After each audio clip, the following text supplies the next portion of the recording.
Salut tout le monde, j'espère que vous allez bien et que vous avez passé de très bonnes fêtes de fin d'année et de très bonnes vacances avec votre famille ou avec vos amis et que vous êtes chaud du coup pour cette chute rentrée Voilà Actu et pour ce S2 en général. Aujourd'hui, moi, je vais vous parler de la mise en place du système cardio-circulatoire ou comme vous le connaissez autrement, la mise en place du système cardiovasculaire, en commençant tout d'abord par la mise en place de la circulation primitive et en terminant ce cours par la mise en place du cœur. Ce sont deux cours qui sont assez complexes et assez denses.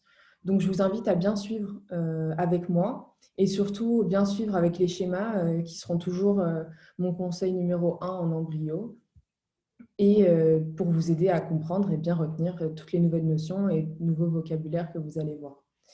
Si vous avez un souci avec quoi que ce soit, n'hésitez pas à venir me poser une question sur le forum. J'essaierai d'y répondre le plus rapidement possible. Et voilà, comme d'habitude, n'hésitez pas. Et on va commencer directement pour que je ne prenne pas trop de votre temps. Donc, la mise en place de la circulation primitive. Pour aborder ce cours, on va suivre ce plan. Donc, d'abord, on va voir la mise en place de la circulation extra-embryonnaire, ensuite celle de la circulation intra-embryonnaire. On va voir ensuite la mise en place du tube cardiaque primitif. Et pour terminer cette première partie, on va voir l'interconnexion de ces vaisseaux avec ce tube cardiaque primitif. Donc, la mise en place de la circulation extra-embryonnaire se fait au sein du mésenchyme extra-embryonnaire. Je vous rappelle, le mésenchyme extra-embryonnaire s'était résorbé et il ne restait que quelques reliquats autour de l'embryon, notamment sous forme de lame. Vous aviez la lame amniotique, la lame vitéline, la lame choriale et le pédicule embryonnaire. Tout ça sont des reliquats de mésenchyme extra-embryonnaire. Et au sein de ce mésenchyme, vous allez avoir une condensation qui va former des îlots angioformateurs qu'on appelle îlots de Wolff et Pander. Angioformateurs, angio qui signifie vaisseau, formateur, formation, donc qui servent à la formation des vaisseaux et entre autres ici qui vont servir à la formation de la circulation extra-embryonnaire. Ces îlots de Wolff et Pander sont composés de deux types de cellules différents. Donc, vous avez au centre des hémangioblastes qui sont les précurseurs des lignées sanguines, donc tout ce qui va être globules rouges, etc. Et en périphérie, vous allez avoir les angioblastes qui, elles, sont des précurseurs des cellules endothéliales et qui vont contribuer du coup à la formation de la paroi des vaisseaux. Cette mise en place de la circulation extra-embryonnaire se fait en deux temps différents. Vous allez d'abord avoir la vasculogenèse qui consiste en la formation de la paroi des vaisseaux, donc l'ébauche vasculaire. Et dans le deuxième temps, vous allez avoir l'angiogenèse qui, elle, consiste en la confluence en réseau de ces mêmes vaisseaux. Donc, à la fin de la troisième semaine de développement embryonnaire, vous allez avoir une confluence des îlots de Wolff et Pander en réseau qui vont être drainés par les vaisseaux ombilicaux et qui rejoignent les vaisseaux du mésoblaste intra-embryonnaire. Vous allez avoir les vaisseaux de la Splanchnopler que vous avez juste ici, qui sont drainés par les troncs vitellins représentés en A, et les vaisseaux choriaux, donc juste là, qui vont être drainés par les troncs ombilicaux que vous avez ici en B. Donc, c'est ce que je vous disais tout à l'heure, là, les lames et le mésenchyme extra-embryonnaire, c'est reliquats. Ici, vous avez la lame choriale, ici, la lame vitéline ou Splanchnopler extra-embryonnaire, et ici, vous avez la lame amniotique ou somatopler extra-embryonnaire. Et ici, vous avez le pédicule embryonnaire. Donc, le réseau extra-embryonnaire va se mettre en place au sein des différents reliquats du mésenchyme extra-embryonnaire, partout, sauf au niveau de la lame amniotique. Donc, vous n'aurez pas d'îlot de Wolff et Pander ici, et vous n'aurez pas de circulation extra-embryonnaire au sein de la lame amniotique. Vous en aurez au sein de la lame vitéline ou Splanchnopler extra-embryonnaire, au sein du pédicule embryonnaire et au sein de la lame choriale. Il faut bien retenir ça. Donc partout, sauf au niveau de la lame amniotique.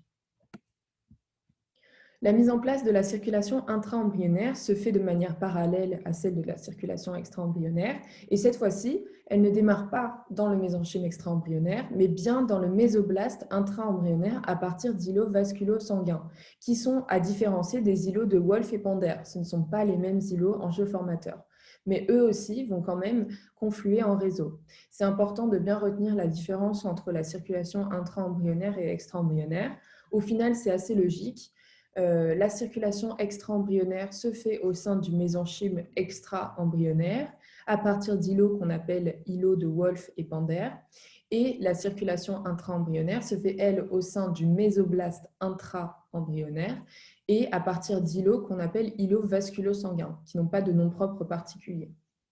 Ces deux systèmes différents vont quand même confluer en réseau pour au final former soit une circulation qui est extra-embryonnaire, soit une circulation qui est intra-embryonnaire. Entre autres, pour l'intra-embryonnaire, on aura la formation d'aortes dorsales primitives droite et gauche, ainsi que de la formation de 4 veines primitives cardinales, dont je vais vous parler tout de suite. Il faut savoir que pour la circulation intra-embryonnaire, ce sont bien les artères et le réseau artériel en général qui se mettent en premier en place.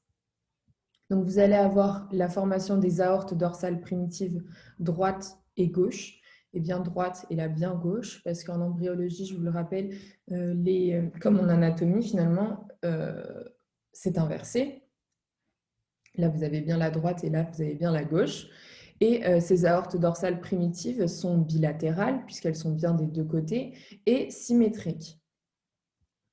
Elles s'étendent de cranial en caudal, c'est-à-dire sur toute la longueur de l'embryon, et dans un temps suivant, dans un second temps, ces aortes dorsales vont fusionner dans leur partie caudale et il ne restera plus qu'une seule aorte dorsale primitive dans la partie caudale de l'embryon.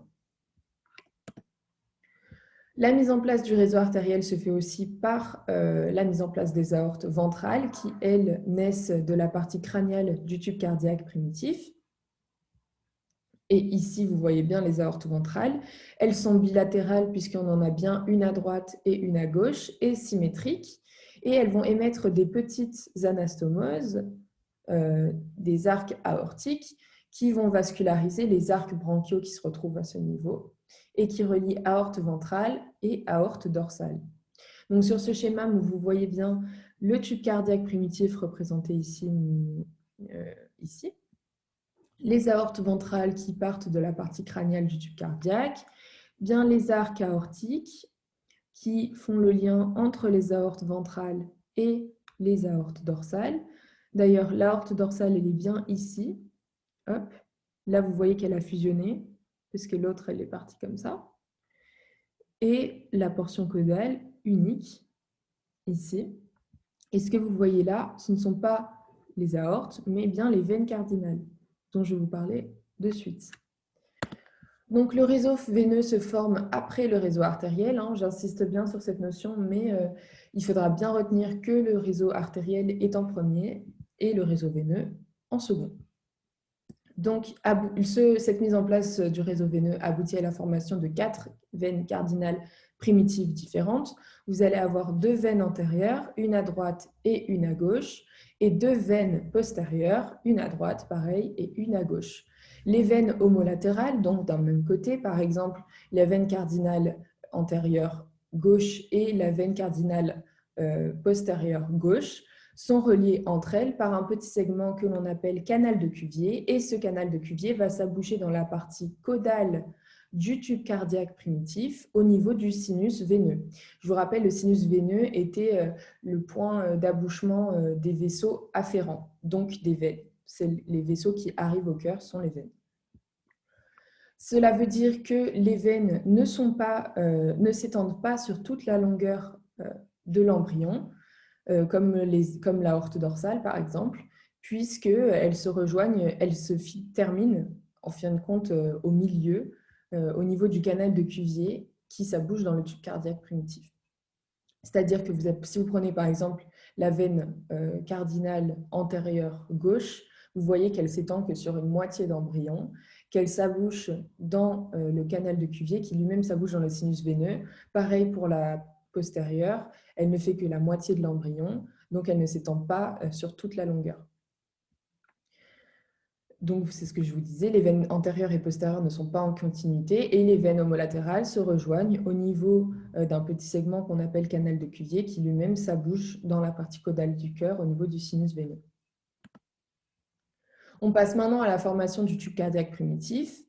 À la 3e semaine de développement embryonnaire, vous allez avoir la formation de la zone cardiogène que vous avez juste ici, qui se fait au moment de la gastrulation, donc au moment où les cellules épiblastiques vont migrer au sein de la ligne primitive pour former entoblastes, mésoblastes intra-embryonnaires et, une fois cette migration terminée, se différencier en ectoblastes.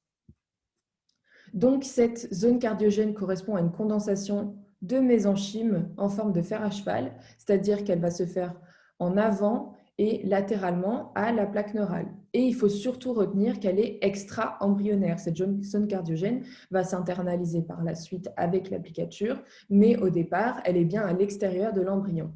Elle a donc également une origine mixte, puisque lors de la gastrulation, vous allez avoir une migration des cellules épiblastiques qui vont devenir le mésoblaste intra-embryonnaire et elles vont migrer en avant de la membrane pharyngienne. Dès lors qu'elles migrent en avant de cette membrane pharyngienne, elles vont se retrouver en extra-embryonnaire. C'est pour ça qu'on retrouve du mésoblaste intra-embryonnaire en dehors de l'embryon. Et elle provient également, cette zone cardiogène, du mésenchyme extra-embryonnaire avec cette condensation de mésenchymes qui vont former les îlots angioformateurs. Donc, origine mixte de la zone cardiogène qui se trouve bien en extra-embryonnaire, comme vous avez juste ici. Lors de l'applicature, vous allez avoir la zone cardiogène qui va s'internaliser par la suite dans la portion médiane de l'embryon, donc au centre de l'embryon. Vous aviez 2 tubes cardiaques primitifs ou 2 tubes endocardiques que vous avez juste là, qui ont leurs parois formées par qui sont composées de 2 types de cellules différentes et qui composent donc également cette zone cardiogène. Vous allez avoir les angioblastes qui sont le plus en dedans et qui vont former l'endothélium et la paroi vasculaire, donc qui ont une origine de mésenchyme extra-embryonnaire. Et vous allez avoir aussi des myoblastes qui, eux, sont plutôt en dehors des tubes endocardiques et qui, eux, ont pour origine le mésoblaste intra-embryonnaire. Et ils formeront le muscle cardiaque. Donc, 2 types de cellules composent la zone cardiogène et composent ainsi les tubes cardiaques primitifs, les angioblastes et les myoblastes. Il faudra retenir que les premiers battements cardiaques ont lieu à J22. J22 étant le 22e jour de développement embryonnaire et pas 22e jour du cycle menstruel. C'est un piège bateau, c'est un piège qui peut tomber, mais il faudra bien... ça reste logique, ce ne sera pas le 22e jour du cycle menstruel puisque c'est la zone, la période, la fenêtre temporelle d'implantation. Du coup, vous avez vos 2 tubes endocardiques primitifs qui sont en train d'être internalisés suite à l'applicature, qui vont fusionner ici sur la ligne médiane et qui au final ne donneront qu'un seul tube cardiaque primitif. Pour aller plus loin, vous avez le tube cardiaque primitif qui est entouré par la splanchnopleure intra-embryonnaire que vous avez juste là. Elle-même est entourée et circonscrite par le cellum interne, juste ici, puis la somatopleure intra-embryonnaire. On dit alors que le tube cardiaque est entouré par la splanchnopleure intra-embryonnaire et circonscrit par le cellum interne. Ce cellum interne va s'effacer par la suite, qui va permettre l'accollement des feuillets, donc feuillets de la splanchnopleure et de la somatopleure, et qui aboutira à la formation du péricarde ainsi qu'à la cavité péricardique, qui sera un reliquat du cellum interne. Il faut savoir que les somatopleures et splanchnopleures sont des lames qui sont formées par le mésoblaste latéral. Et si vous vous rappelez bien de votre semaine 3, le mésoblaste latéral est à l'origine des séreuses et des cavités du corps. Donc, ce que vous avez, c'est par exemple le péricarde avec la cavité péricardique ou encore la plèvre et la cavité pleurale. Vous avez aussi la cavité abdominale avec le péritoine. Pour le petit point sur l'histologie, vous avez le cœur qui est formé de 3 tuniques différentes et vous avez d'interne en externe l'endocarde, le myocarde et enfin le péricarde. L'endocarde a pour origine les angioblastes, le myocarde dérive du mésoblaste et le péricarde, lui, dérive du mésoblaste latéral avec les lames dont je vous ai parlé. Le cellum interne disparaît pour laisser place à cette cavité virtuelle qu'on appelle la cavité péricardique. Pourquoi cavité virtuelle? Tout simplement parce qu'à la base, nous avons un accolement des différents feuillets, mais lors d'un événement pathologique, par exemple un épanchement liquidien ou un épanchement aérien, on va avoir un décollement de ces feuillets et donc la création d'une cavité qui n'est plus virtuelle, mais d'une cavité qui est bien réelle.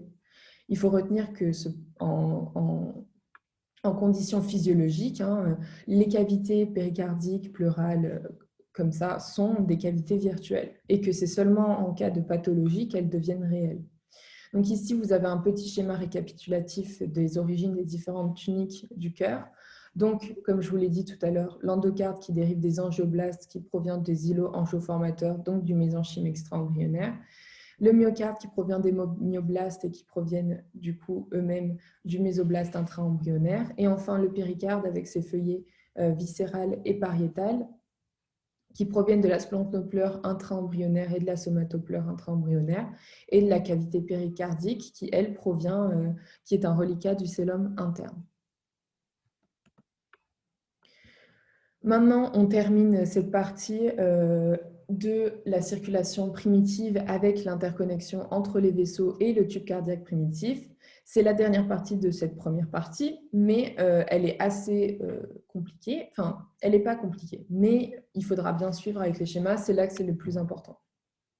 Donc, à la 4e semaine de développement embryonnaire, vous allez avoir le réseau veineux et le réseau artériel qui vont se connecter au cœur pour aboutir à une circulation primitive fonctionnelle.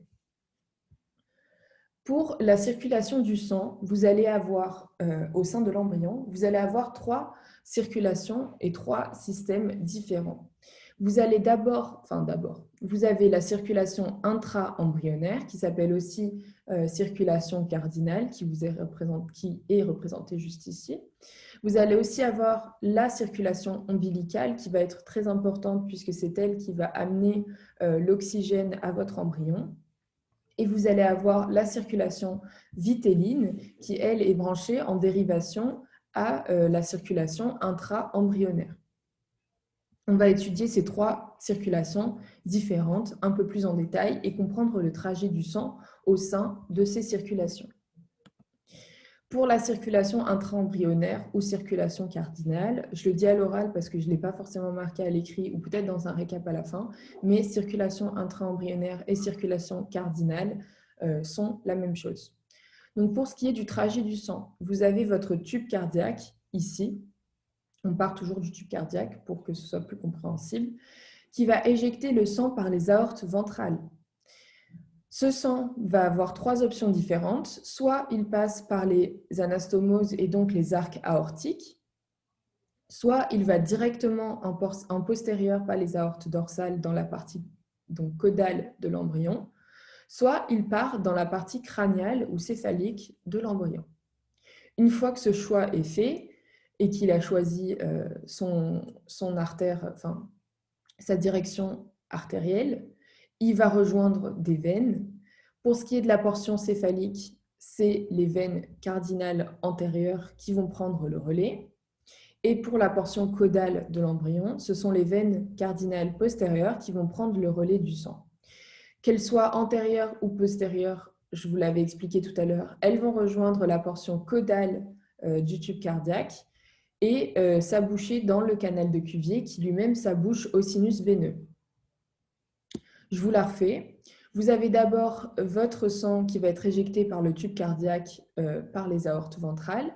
3 choix différents s'offrent à lui. Soit il part dans la portion céphalique, soit il part dans la portion caudale, soit il passe par les arcs aortiques et donc les anastomoses entre les aortes ventrales et les aortes dorsales. Une fois qu'il a emprunté un réseau artériel, le sang va se retrouver dans le réseau veineux pour retourner au tube cardiaque. Pour la portion céphalique, ce sont les veines cardinales antérieures qui se chargent de récupérer le sang. Et pour la portion caudale, ce sont les veines cardinales postérieures qui se chargent de récupérer le sang pour aboutir au canal de Cuvier, puis sinus veineux. Pour la circulation ombilicale, je vous l'ai dit tout à l'heure, c'est la circulation importante puisqu'elle va amener le sang oxygéné à l'embryon. Il faut savoir que à l'état d'embryon ou même de fœtus, vous n'avez pas une circulation pulmonaire. Et cette circulation ombilicale va finalement être votre circulation pulmonaire. C'est pour ça que vous allez devoir retenir que le sang qui est riche en oxygène va être amené par une veine, qui est la veine ombilicale, et celui qui est pauvre en oxygène va être, lui, transporté par une artère. C'est comme dans votre circulation pulmonaire que vous allez voir en anatomie, ou peut-être que vous avez même déjà vu. Dans votre cœur, vous avez votre ventricule, votre cœur droit, qui va expulser votre sang pauvre en oxygène dans l'artère pulmonaire pour faire l'hématose, donc les échanges gazeux nécessaires pour récupérer l'oxygène. Et une fois que ce sang est riche en oxygène, il revient par les veines pulmonaires au niveau de l'oreillette gauche. Donc, c'est bien l'artère pulmonaire qui transporte un sang pauvre en oxygène et ce sont les veines pulmonaires qui, elles, transportent un sang riche en oxygène. Et bien, pour la circulation ombilicale, c'est exactement la même chose. C'est elle, en fin de compte, qui va vraiment remplacer votre circulation pulmonaire. Vous avez le sang riche en oxygène qui provient du sang maternel et du placenta de la maman, qui va arriver à l'embryon, donc représenté en A, par votre veine votre veine ombilicale, qui s'abouche donc bien dans la partie caudale du cœur, puisque c'est une veine, elle va au sinus veineux. Et ensuite, votre sang va parcourir l'embryon pour oxygéner tout ça. Et une fois qu'il se retrouve dans la partie caudale de l'embryon, il va repartir au placenta et du coup à la maman par l'artère ombilicale et il sera pauvre en oxygène. Donc là, j'insiste bien, hein, le sang des artères est pauvre en oxygène ici, et c'est le sang des veines, de la veine ombilicale, entre autres, qui est riche et qui amène le sang oxygéné à l'embryon. On termine avec la circulation vitéline. Je vous l'ai dit, qui était une dérivation de la circulation intra-embryonnaire. Pourquoi dérivation? Je vous rappelle vos cours, sûrement, il me semble, de collège en 5e, où on apprenait les circulations, les circuits électriques et tout ça. Donc, branché en dérivation, quand vous avez une boucle, un circuit, donc entre autres ici, on parle de la circulation intra-embryonnaire. Donc, vous avez votre circuit avec les veines qui reviennent au cœur. Vous avez branché en dérivation votre dipôle qui, en fin de compte, est votre vésicule vitéline qui est branché sur le cœur et sur la circulation intra-embryonnaire. Donc, vous avez deux circulations différentes et deux boucles différentes qui se forment. Ici, vous avez votre sang qui est plus ou moins riche en oxygène qui va venir oxygéner cette partie-là, donc la vésicule vitéline, par l'artère vitéline. Et une fois cet échange effectué, votre sang qui est appauvri en oxygène repart par la veine vitéline et revient au tube cardiaque. Pourquoi je suis assez brève sur cette histoire de richesse d'oxygène dans cette circulation? Tout simplement parce qu'on considère que le sang est plus riche en oxygène dans l'artère vitéline que dans la veine vitéline. Cependant, si vous vous rappelez bien, une fois que le sang avait circulé dans la circulation intra-embryonnaire, on considérait déjà qu'il devait retourner à une veine. Par exemple, ici, entre autres, il devait retourner à la veine postérieure et du coup était considéré pauvre en oxygène. Mais ici, il court-circuite ce système de veine et part directement dans l'artère vitéline. Il est donc beaucoup plus pauvre qu'il ne l'était quand il était dans cette portion. Mais si l'on compare ce sang ici à ce sang-là, il y a une différence d'oxygène qui est quand même non négligeable. Donc un sang qui est plus riche ici et plus pauvre ici. Je ne sais pas si j'ai été hyper claire là-dessus, mais en tout cas, ce qu'il faut retenir surtout, c'est que le sang, il arrive à la vésicule vitéline secondaire via l'aorte dorsale, puis l'artère vitéline, et qui repart au tube cardiaque via la veine vitéline. On ne vous parlera pas trop de sang riche ou pauvre en oxygène ici, parce que le docteur Lomira a dit que c'était assez litigieux et que ce n'était pas du tout l'objectif des circulations à retenir. Donc, pour conclure, Le sang qui arrive au cœur, et donc au niveau du sinus veineux, est à la fois riche en oxygène via la circulation ombilicale, donc c'est la veine ombilicale qui amène ce sang riche en oxygène, mais il est également pauvre en oxygène avec la circulation vitéline qui, via la veine vitéline, amène le sang appauvri en oxygène, et via la circulation intra-embryonnaire ou circulation cardinale, où là ce sont les veines cardinales antérieures et postérieure qui amène le sang appauvri en oxygène au tube cardiaque. Et c'est pour cela que l'on dit que l'embryon est vascularisé par du sang mêlé. Si je vous fais vite, ici vous avez bien les veines cardinales primitives antérieures et postérieures qui amènent le sang pauvre en oxygène au cœur. Pour la circulation ombilicale, la veine ombilicale amène le sang riche en oxygène au cœur, au niveau du sinus veineux également. Et pour la circulation vitéline, c'est bien la veine vitéline qui amène ce sang appauvri en oxygène au tube cardiaque. On en a fini pour la mise en place de la circulation primitive et on va passer maintenant à la mise en place du cœur. J'espère que vous avez tout compris jusque-là. C'est assez difficile parce que je n'ai pas votre retour dans le mini-chat. Mais du coup, si vous avez des questions, pareil, je me répète, mais allez sur le forum et je répondrai à vos questions. Ou même, si vous voulez, vous pouvez déjà chercher sur le forum. J'ai répondu à pas mal de posts pour les PACES. D'ailleurs, je fais une petite parenthèse. Je vous ai mis exactement les mêmes fiches, quasiment, oui, les mêmes en fait, que pour les PACES qu'ils ont eu comme cours parce qu'on n'a pas encore reçu les diapos définitives pour vous ce semestre. On sait que c'est au programme, on sait que vous aurez le cœur et la mise en place de la circulation primitive normalement, mais on n'a pas eu les cours officiels. Donc, une fois que ça se sera fait, qu'on nous aura fourni tout ce qui est nécessaire, je vous referai une fiche en entier sur les diapos officiels et comme ça, vous pourrez suivre sur vos fiches. Puisque ce semestre, ce ne sera pas nous qui ferons les Ronéos, ce seront d'autres personnes. Je n'ai pas demandé qui, mais je suis sûre qu'elles seront très bien. Mais c'est comme ça, vous aurez au choix nos fiches ou les Ronéos, comme d'habitude, comme le premier semestre. Vous pourrez choisir votre support qui vous convient le mieux. Bon, voilà, c'était la petite parenthèse. On passe maintenant à la mise en place du cœur. Donc, pour aborder cette dernière partie du cours, on va d'abord voir l'applicature du tube cardiaque, le déplacement des cavités, entre autres le canal auriculo-ventriculaire, le cloisonnement de ces cavités qui contribuera à la formation des oreillettes ainsi qu'à la formation des ventricules. Donc, on commence par l'applicature du tube cardiaque. Je vous le rappelle, ce que j'ai dit tout à l'heure, on a une fusion des deux tubes endocardiques qui étaient initialement en extra-embryonnaire et une internalisation de ces deux tubes pour former un unique tube cardiaque primitif intra-embryonnaire qui ressemble à ceci. On dirait un peu une petite limace. Et cette limace, ou entre autres ce tube cardiaque primitif, est composé de plusieurs parties ou plusieurs portions différentes. Vous avez de caudale en cranial le sinus veineux qui correspond à l'abouchement des veines. Juste au-dessus, vous avez votre oreillette primitive qui contribuera à la formation des oreillettes définitives. Juste au-dessus, vous avez votre ventricule primitif qui sera l'ébauche de votre ventricule gauche. Au-dessus, vous avez votre bulbus cordis qui sera votre ébauche du ventricule droit. Et en dernier, tout en cranial, vous avez le conotrunkus qui, lui, est le point de départ des artères.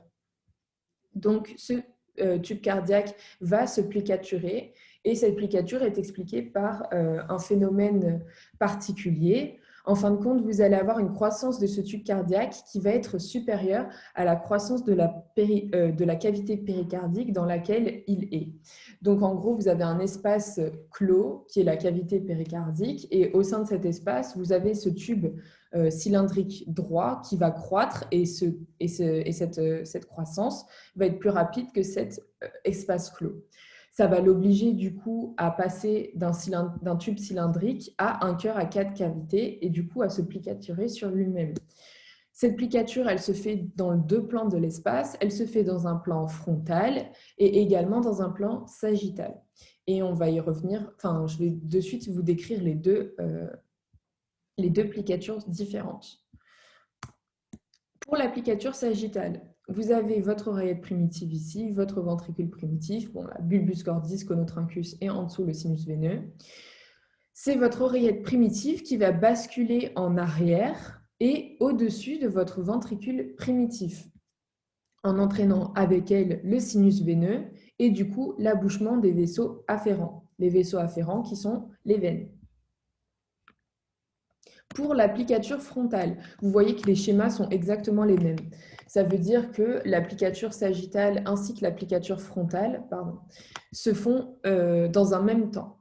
Donc pour l'applicature frontale, c'est le bulbus cordis qui descend et qui va se placer à droite du ventricule primitif. Donc, pour l'applicature sagittale, c'était l'oreillette primitive qui bascule en haut et en arrière du ventricule primitif. Et pour l'applicature frontale, c'est le bulbus cordis qui vient se placer à droite du ventricule primitif. On parle de boucle à convexité droite ou encore appelée situs solitus. Et au départ, vous aviez un bulbus cordis et un ventricule primitif qui étaient superposés et qui se retrouvent au final dans un même plan frontal. Donc ici, vous avez vue de face et vue de 45 degrés de profil. Là, vous avez votre bulbus cordis, pareil, qui se place à droite de votre ventricule primitif. Et en même temps, vous voyez qu'il y a votre oreillette primitive qui se place en arrière et au-dessus de votre ventricule primitif. À la fin de l'applicature, vous avez l'oreillette primitive qui va s'élargir et se plaquer à la face postérieure également de votre bulbus cordis. Donc, elle est bien derrière vos deux ventricules, enfin de vos deux futurs ventricules. Votre oreillette primitive se plaque à la face postérieure du bulbus cordis et du ventricule primitif. Et ces expansions antéro-supérieures donneront les oreillettes ou auricules définitives. Je précise oreillette ou auricule parce que le docteur Lomira ne fait pas la différence forcément entre les oreillettes et les auricules, alors qu'en anatomie, il faudra bien faire la différence. La paroi postéro-inférieure de l'oreillette primitive incorpore quant à elle progressivement le sinus veineux que vous avez juste là. J'espère que c'est bon pour votre applicature. Donc, je vous fais vite un récap. Pour l'applicature sagittale, c'est votre oreillette primitive qui va migrer en haut et en arrière de votre ventricule primitif. Pour l'applicature frontale, c'est votre bulbus cordis qui était au-dessus de votre ventricule primitif, qui migre à droite de votre ventricule primitif. Et à la fin de l'applicature, vous avez votre oreillette primitive qui s'élargit et qui se plaque également à la face postérieure de votre bulbus cordis. Ces expansions antéro-supérieures qui vont donner oreillette ou auricule définitive et sa paroi postéro-inférieure qui incorpore progressivement le sinus veineux. Le déplacement des cavités du cœur. Vous avez maintenant au sein de votre tube cardiaque un canal auriculo-ventriculaire qui fait communiquer au départ uniquement les parties gauches de votre futur cœur, soit la partie gauche de votre oreillette primitive avec le ventricule primitif qui, je vous le rappelle, donnera votre ventricule gauche. Pourquoi on parle de déplacement des cavités? Tout simplement parce qu'à partir de la 5e semaine de développement embryonnaire, vous allez avoir un élargissement vers la droite de votre canal auriculo-ventriculaire qui va permettre de faire communiquer également les parties droites de ce futur cœur. Donc la partie droite de l'oreillette primitive ainsi que votre bulbus cordis. Au final, vous allez avoir votre canal auriculo-ventriculaire qui va faire communiquer l'ensemble de ces 4 cavités que vous avez ici et qui ressemblent plus ou moins à un H ou à un papillon. Le cloisonnement des cavités démarre avec l'apparition des bourgeons endocardiques qui constituent du coup la première étape de ce cloisonnement et qui sont des saillies de l'endocarde sur les bords latéraux du canal auriculo-ventriculaire. Saillies, ça veut dire des poussées en fin de compte de l'endocarde que vous avez juste ici sur les bords latéraux de votre canal auriculo-ventriculaire que vous avez là. Vous allez avoir en tout 4 bourgeons endocardiques différents, 2 principaux ici, un antéro-supérieur et un antéro-inférieur et un postéro-inférieur, et 2 accessoires ou 2 bourgeons endocardiques latéraux, donc un à droite ici et un à gauche ici. Voilà. L'accroissement ainsi que le fusionnement des bourgeons endocardiques principaux vont aboutir à la première cloison auriculo-ventriculaire qui est le septum intermédium.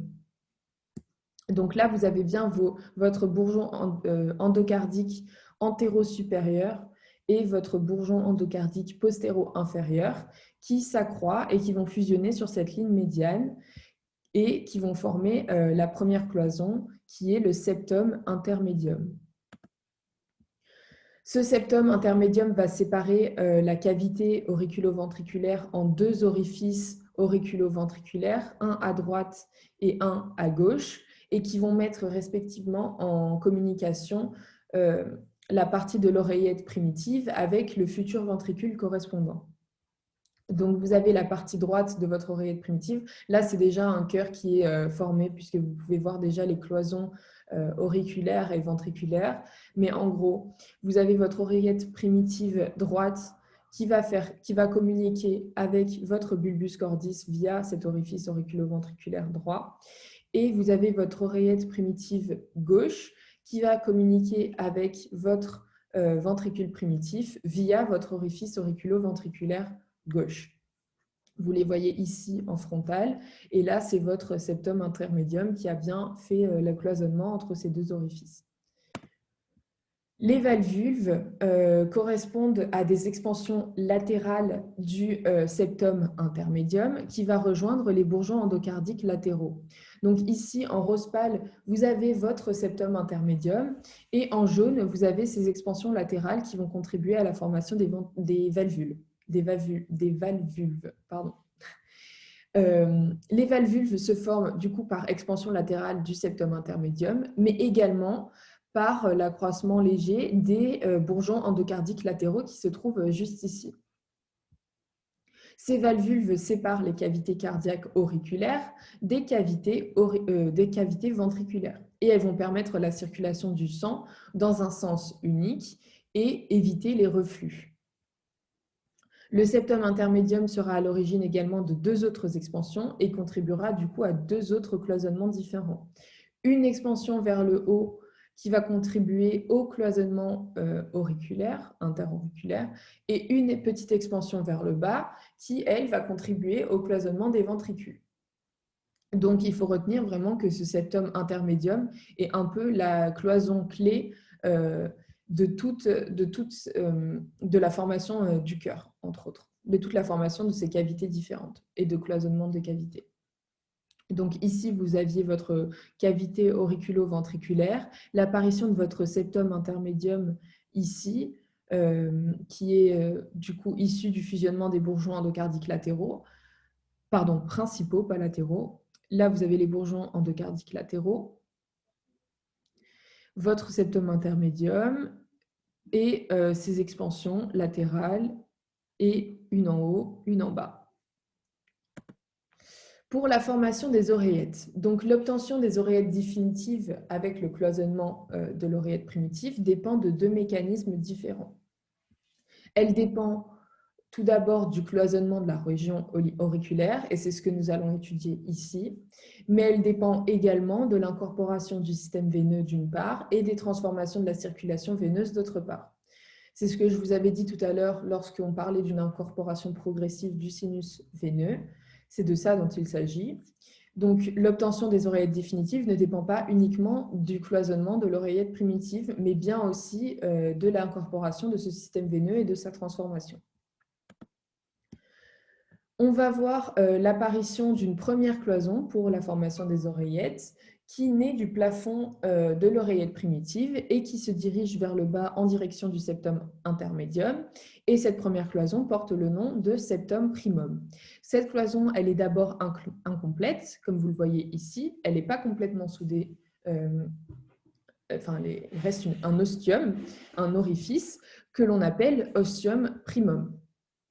Et cette cloison se complétera complètement et se soudera complètement par la suite au septum intermédium qui coupe du coup une communication interauriculaire. Mais pour maintenir cette communication, on va avoir un phénomène d'apoptose qui va apparaître dans la partie supérieure du septum primum et qui va former un orifice criblé que vous voyez juste ici qui s'appelle ostium secundum. En fin de compte, pendant la vie in utero, on veut maintenir une communication entre les oreillettes, puisque, comme je vous l'ai déjà dit, il n'y a pas de circulation pulmonaire qui est en place. Et c'est pour ça qu'on a besoin que le cœur soit, en fin de compte, perméable entre le cœur droit et le cœur gauche pour que tout puisse être vascularisé et est un apport en oxygène qui est apporté entre autres par la maman. Et c'est ce qui sera maintenu, c'est pour ça qu'il y aura toujours une communication, du moins pendant la vie in utero, entre les oreillettes et entre les ventricules. Donc, je vous fais un récap.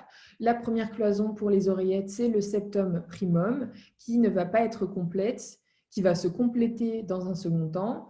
Et puis, pour maintenir une communication, on va avoir un phénomène d'apoptose qui va donner l'ostium secundum. On va avoir à la 6e semaine l'apparition d'une deuxième cloison qui s'appelle septum secundum et qui va apparaître à droite du septum primum. Pareil, elle naît du plafond de l'oreillette primitive et se dirige vers le bas en direction du septum intermédium. Tout comme le septum primum, le septum secundum n'est pas complet et il persiste un orifice qui va constituer le trou de Bottal ou foramen ovale. Vous allez avoir du coup cette communication interauriculaire qui va être maintenue jusqu'à la naissance, comme je vous l'ai dit. Donc ici, vous avez bien en transparence, vous voyez votre ostium secundum et dans la partie inférieure de votre septum secundum, vous allez avoir le trou de Bottal ou foramen ovale.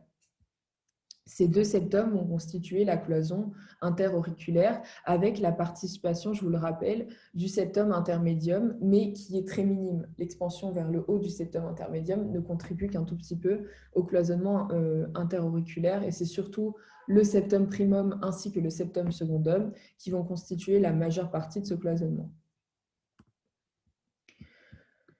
Au final, vous allez avoir un orifice dans la partie droite et inférieure de la cloison interauriculaire qui est le trou de Bottal et vous allez avoir un autre orifice dans la partie supérieure gauche de la cloison interauriculaire qui constitue votre ostium secundum. Ici, vous avez l'impression que cet ostium est sur le septum secundum, donc en jaune, mais en fin de compte, c'est juste pour le voir en transparence et cet orifice se trouve bien sur votre cloison verte bleuâtre qui est votre septum primum. Au final, vous avez un mécanisme de circulation du sang que l'on appelle mécanisme en chicane, comme ça, comme le signe de la route, qui permet une circulation du sang dans un sens unique pour éviter les reflux. Vous avez le sang qui part de la partie inférieure de votre cloison interauriculaire, qui passe à l'intérieur et qui monte dans la partie supérieure pour ressortir. La partie inférieure de votre septum primum en vert, je vous le rappelle, va constituer un clapet pour le trou de Bottal. Je vous explique. En gros, ici, vous avez votre cloison auriculaire. Imaginons que l'orifice se trouve ici. Au passage du sang, vous allez avoir la partie inférieure de ce septum primum qui va se soulever et qui constitue ainsi un clapet. Quand le sang va passer, ça va soulever la cloison et puis ensuite le sang va repartir par l'ostium secundum. C'est ce que je vous explique là, juste ici. La valvule du foramen ovale est soulevée par le passage du flux sanguin. Le sang rentre par le foramen ovale, soulève la valvule et le clapet et ressort en haut par l'ostium secundum. J'espère que ça, c'est assez clair pour vous. Et puis, n'hésitez pas à venir me poser des questions sur le forum si je n'ai pas été assez précise. On passe maintenant à la formation des ventricules. Peut-être avant, je vous fais juste un récap des formations des oreillettes. Je vous fais vite un récap. Donc, première cloison, le septum primum. Cloison incomplète, puisqu'il y a persistance d'un orifice qu'on appelle ostium primum juste ici. L'ostium primum disparaît. On a la cloison qui se complète. Et puis après, formation de l'ostium secundum par apoptose du septum primum.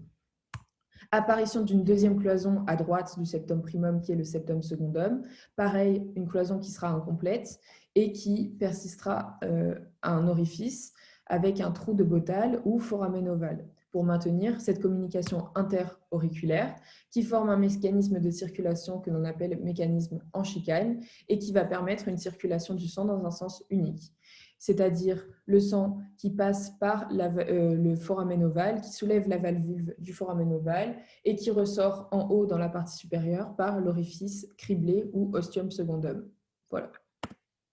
Pour la formation des ventricules, le cloisonnement interventriculaire débute à la fin de la 4e semaine de développement.